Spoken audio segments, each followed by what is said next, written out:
तो चलिए शुरुआत करते हैं। चेतन और सारिका भुवन विला छोड़कर वापस फ्लैट में आ गए। दोनों इस बात से बहुत दुखी थे। खासकर चेतन के मन में एक उदासी सी थी। कितना खुश था वह कि उसने सारिका की इच्छा पूरी की थी, पर अपने घर में वह कुछ ही महीने रह पाए। उन्हें वापस किराए के मकान में आना पड़ा। चेतन को अफसोस था कि वो लोग अपने ड्रीम हाउस में रह नहीं सके। धीरे धीरे चीजें सामान्य होने लगी थी। सारिका दोबारा ऑफिस जाने के बारे में सोचने लगी, लेकिन एक रात सारिका और चेतन दोनों को ही सपने में नाइट सूट पहने एक लड़की दिखी। बालों से उसका चेहरा ढका था। वह रो रही थी। रोते हुए उसने हाथ जोड़ दिए। अगले दिन उन लोगों ने आपस में उस सपने के बारे में बात की। दोनों को इस बात का यकीन था कि यह भुवन विला वाली आत्मा है जो हाथ जोड़कर उनसे कोई विनती कर रही थी। शायद वह उनसे कोई मदद चाहती है। चेतन चाहता था कि भुवन विला को उस आत्मा की उपस्थिति से मुक्त कराया जाए। यदि यह पता चल जाए कि वह उन लोगों से क्या कहना चाहती है, तो उसकी सहायता कर भुवन विला को उसे मुक्त कराया जा सकता है। इसलिए वह किसी ऐसे व्यक्ति की तलाश कर रहा था जो आत्मा से संपर्क कर सके। ऐसा व्यक्ति जो इस क्षेत्र का विद्वान हो। हड़बड़ी में वह किसी ऐसे व्यक्ति के चंगुल में नहीं फंसना चाहता था जो केवल पैसों के लालच में यह काम करता हो। उसके एक दोस्त ने उसे एक ऐसे ही व्यक्ति के बारे में बताया जो इस क्षेत्र के माने हुए विद्वानों में से एक थे। डॉक्टर ब्रह्मानंद स्वरूप पराविज्ञान के जाने माने विद्वान थे। अमेरिका के प्रसिद्ध विश्वविद्यालय में इस विषय में शोध किया था। अपने अनुभवों को उन्होंने एक पुस्तक में लिखा था जो इस विषय की सबसे प्रमाणित व प्रसिद्ध किताब थी। भारत लौटकर डॉक्टर ब्रह्मानंद ने इस विषय में जागरूकता बढ़ाने के लिए पराशक्ति साधना नामक एक संस्था की स्थापना की। इस संस्था में देश विदेश के कई लोग पराविज्ञान विषय का अध्ययन करने आते थे। डॉक्टर ब्रह्मानंद इसी संस्था में निवास करते थे। यह संस्था करीब 50 किलोमीटर दूर शहर के बाहर यशोधरा नगर नामक गांव में स्थित थी। लंबी यात्रा के बाद चेतन जब वहां पहुंचा तो उसे पता चला कि डॉक्टर ब्रह्मानंद किसी आवश्यक काम से बाहर गए हैं। उनके सहयोगी अशोक ने चाय का प्याला चेतन की तरफ बढ़ाते हुए कहा, माफ कीजिएगा चेतन जी, आपसे मुलाकात का समय तय था, किंतु सर को विशेष काम से जाना पड़ा। किंतु वह मुझे आदेश दे गए हैं कि आपको कोई तकलीफ ना हो। आप मेहमानों के कक्ष में आराम कीजिए। किसी भी वस्तु की आवश्यकता हो तो निसंकोच कहिएगा। सर दोपहर तक लौट आएंगे। चाय पीने के बाद अशोक चेतन को मेहमानों के कमरे में ले गया। चेतन थका हुआ था, इसलिए कमरे में जाकर आराम करने लगा। उसके मन में कई प्रकार के विचार उमड़ रहे थे। वैसे तो यहाँ आने से पहले उसने इंटरनेट पर डॉक्टर ब्रह्मानंद के विषय में सारी जानकारी जुटा ली थी। ईमेल के माध्यम से अपनी समस्या भी उन्हें समझा दी थी। फिर भी उसे लग रहा था कि पता नहीं उसका काम हो पाएगा या नहीं। न जाने वह आत्मा उन लोगों से क्या चाहती है, वह उसकी इच्छा पूरी कर पाएंगे या नहीं। दोपहर में अशोक ने आकर सूचना दी कि डॉक्टर ब्रह्मानंद उससे मिलना चाहते हैं। वह चेतन को उनके कक्ष में ले गया। चेतन जी, जूते बाहर उतारकर फिर कमरे में जाइएगा। चेतन अपने जूते बाहर उतारकर कमरे के भीतर चला गया। कमरे की एक दीवार पर बड़ा सा ओम चित्रित था। उसी के सामने एक चौकी पर डॉक्टर ब्रह्मानंद पालथी मारकर बैठे थे। सफेद धोती कुर्ता, गले में रुद्राक्षी माला, यह सब उनके व्यक्तित्व को प्रभावशाली बना रहा था। वैसे तो उनकी उम्र 52 साल थी, किंतु चेहरे का तेज बता रहा था कि 40 साल से अधिक के नहीं हैं। चेतन ने उन्हें आदर पूर्वक नमस्कार किया। पास पड़ी दूसरी चौकी की तरफ इशारा करते हुए डॉक्टर ब्रह्मानंद ने उसे बैठने को कहा। चेतन भी चौकी पर पालथी मारकर बैठ गया। हालांकि जीन्स में पालथी मारकर बैठना थोड़ा मुश्किल लग रहा था। आपको प्रतीक्षा करनी पड़ी, इसके लिए क्षमा चाहूंगा। चेतन ने विनम्रता से हाथ जोड़ दिए। आपने अपने ईमेल में सारी बातें विस्तार से बताई थी, किंतु फिर भी मैं कुछ प्रश्न पूछना चाहूंगा। जी पूछिए। क्या आपने भुवन विला में प्रवेश से पूर्व कोई पूजा वगैरह करवाई थी? जी, हमने कोई पूजा वगैरह नहीं करवाई थी।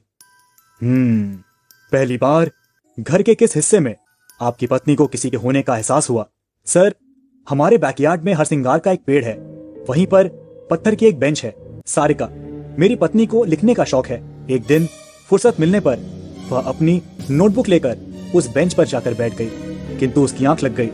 तब उसने सपने में देखा कि कोई जवान लड़की एक अंधेरी तंग जगह में कैद रो रही है। उसके बाद आपकी पत्नी को उसी रात दोबारा वैसा ही सपना आया? जी सर, तब वह घर में बिल्कुल अकेली थी। उस दिन मैं देर से घर आया था। मेरी राह देखते हुए वह सोफे पर सो गई। तब उसे दोबारा वही सपना आया। मैंने आपको बताया था कि दुर्घटना में हमारी संतान सारिका के गर्भ में ही मर गई। उसका अपना जीवन बड़ी मुश्किल से बचा। डॉक्टर के मुताबिक वह दोबारा मां नहीं बन सकती थी। इसका सारिका को गहरा सदमा लगा। मनोचिकित्सक डॉक्टर मोटवानी के इलाज से वह स्वस्थ हो पाई। उसकी खुशी के लिए ही मैंने उसे उसका ड्रीम हाउस खरीद कर दिया, लेकिन उसमें भी वह सुख से नहीं रह सकी। चेतन जी, क्या आपको कभी लगा कि वह आत्मा आप लोगों को अहित करना चाहती है? कुछ पल सोचकर चेतन ने कहा, सर ऐसा तो कभी नहीं लगा कि वह आत्मा हमें कोई नुकसान पहुंचाना चाहती है।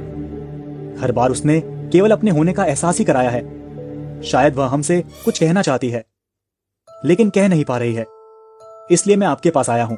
आप प्लीज हमारी मदद कीजिए ताकि हम उसके मन की बात जान सकें। डॉक्टर ब्रह्मानंद ने उसे आश्वासन दिया कि वह जल्द ही उनकी समस्या का निवारण करने आएंगे। अभी मुझे पास के गांव में एक सज्जन के घर को एक आत्मा से मुक्त कराना है। आज उसी सिलसिले में मैं बाहर गया था। इस प्रक्रिया में न जाने कितना समय लगे। वहां का काम पूरा होते ही मैं आपको अपने आने की सूचना दूंगा। जब मैं आऊं तो आपको और आपकी पत्नी को भुवन विला में ही रहना पड़ेगा। जी सर। चेतन विदा होने के लिए खड़ा हो गया। डॉक्टर ब्रह्मानंद ने उससे कहा, दोपहर के भोजन का समय हो गया है, आप भोजन करके ही निकलें। डॉक्टर ब्रह्मानंद के कहने पर चेतन ने उनके साथ भोजन किया। खाने के बाद वह कुछ देर संस्था में रुका। वहां उसने संस्था में अध्ययनरत कुछ लोगों से बात की। सभी का कहना था कि वह अपनी समस्या लेकर सही व्यक्ति के पास आए हैं। डॉक्टर ब्रह्मानंद ने कई घरों को ऐसी आत्माओं से मुक्त कराया है। आश्वस्त होकर वह वापस घर की तरफ चल दिया। तो दोस्तों, अभी के लिए इतना ही। बाकी की बातें करेंगे। नमस्कार, मैं हूं शिवांग। नंद अपने सहायक अशोक के साथ भुवन विला का मुआयना कर रहे थे। चेतन और सारिका भी उनके साथ थे। डॉक्टर ब्रह्मानंद ने कहा, यह घर तो सचमुच बहुत सुंदर है, पर मैं यहाँ एक अतृप्त आत्मा के उपस्थिति होने का अनुभव कर रहा हूँ। उनकी बात सुनकर सारिका बोली, सर तो फिर आप उस आत्मा से संपर्क कर पूछिए कि वह क्या चाहती है। सारिका जी, मैं इसी काम के लिए आया हूँ, किंतु यह संध्या काल है, सही समय नहीं है। मध्यरात्रि यानी रात के 12 बजे से 3 बजे के बीच ऐसी आत्माओं से सही प्रकार से संपर्क किया जा सकता है। उसी समय मैं उस आत्मा से संपर्क करूंगा। सब लोग अंदर हॉल में जाकर बैठ गए। सारिका अपने साथ खाने का सामान लेकर आई थी। सभी नाश्ता करने लगे। नाश्ते के बाद चेतन ने डॉक्टर ब्रह्मानंद से पूछा, सर एक बात बहुत देर से मेरे दिमाग में घूम रही है। आपके कार्यक्षेत्र को पराविज्ञान कहा जाता है, किंतु विज्ञान तो आत्मा, भूत प्रेत वगैरह में विश्वास नहीं करता है। डॉक्टर ब्रह्मानंद हल्के से मुस्कुराए, फिर समझाते हुए कहा, चेतन जी, बहुत सी ऐसी चीजें हैं जो विज्ञान के दायरे से बाहर हैं, किंतु उनका अस्तित्व है। इनमें से अधिकांश हमारे व्यक्तिगत अनुभव पर निर्भर करती है। देखिए, जब तक आपने स्वयं अनुभव नहीं किया, तब तक आपको भी लगता था कि आपकी पत्नी सारिका जो कह रही है वह उसका वहम है, उसकी बीमारी के कारण ऐसा हो रहा है। लेकिन अब आप स्वयं मानते हैं कि इस घर में एक आत्मा है। चेतन को डॉक्टर ब्रह्मानंद की बात समझ में आ गई।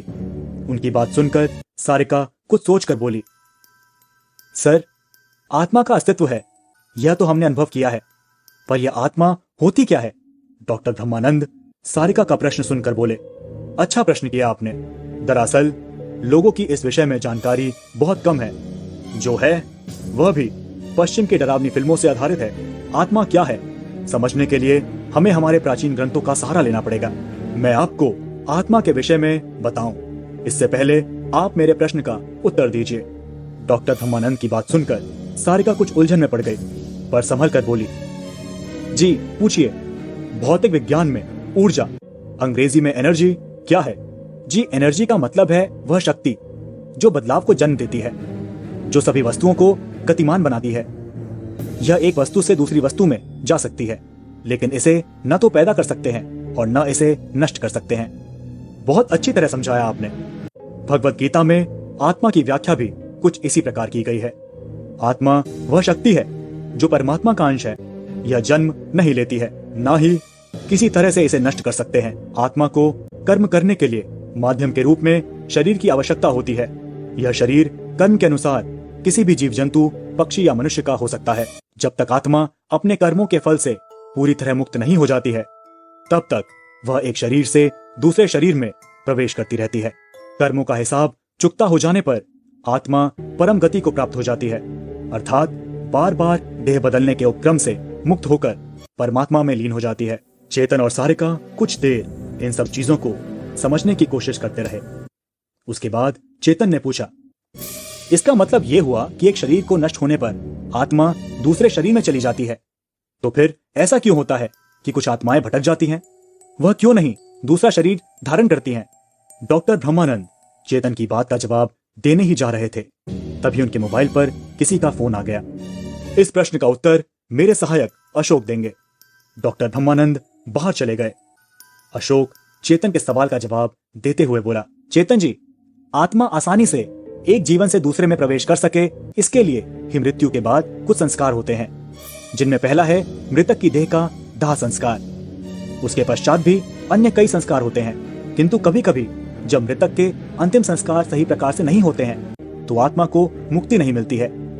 इसके अलावा यह भी हो सकता है कि मृत्यु से पहले व्यक्ति की कोई उत्कट इच्छा अधूरी रह जाए, या मरते समय वह किसी के मुंह में फंसा हो तो भी आत्मा भटक जाती है। अशोक ने चेतन के प्रश्न का उत्तर दिया। तभी डॉक्टर ब्रह्मानंद भी बात खत्म करके अंदर आ गए।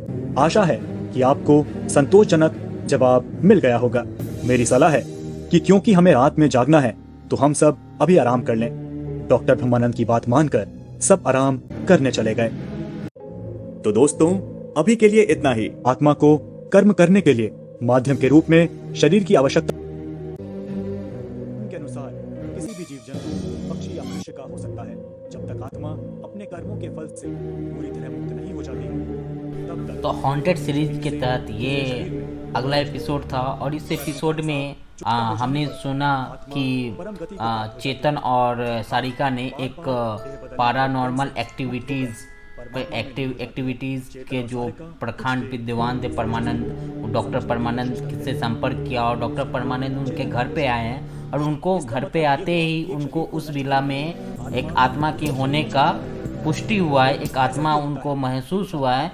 अब आगे क्या होगा, आगे क्या ये आत्मा इनको कुछ नुकसान पहुंचाना चाहती है या आत्मा इनको कुछ बताना चाहती है, तो ये हॉन्टेड विला का अगले एपिसोड में हम जानेंगे। और आपको अगर एपिसोड पसंद आए तो प्लीज़ चैनल को सब्सक्राइब करें, लाइक करें, शेयर करें। और आगे परमानंद जी, जो डॉक्टर परमानंद का क्या स्टेप होगा, घर को किस तरीके से बचाएंगे, सारिका को कैसे बचाएंगे, सारिका के ऊपर क्या वो आत्मा अटैक करेगी, या आत्मा और वो भुवन विला से रिलेटेड कुछ सीक्रेट है, क्या आत्मा कुछ बताना चाहती है, ये सभी चीज़ों के बारे में जानेंगे अगले एपिसोड में। तब तक हमारे चैनल के साथ बने रहें, चैनल को सब्सक्राइब कर दें, लाइक करें, शेयर करें, और जितना हो सके दोस्तों के बीच में इसे शेयर करें। तब तक के लिए धन्यवाद। जय हिंद।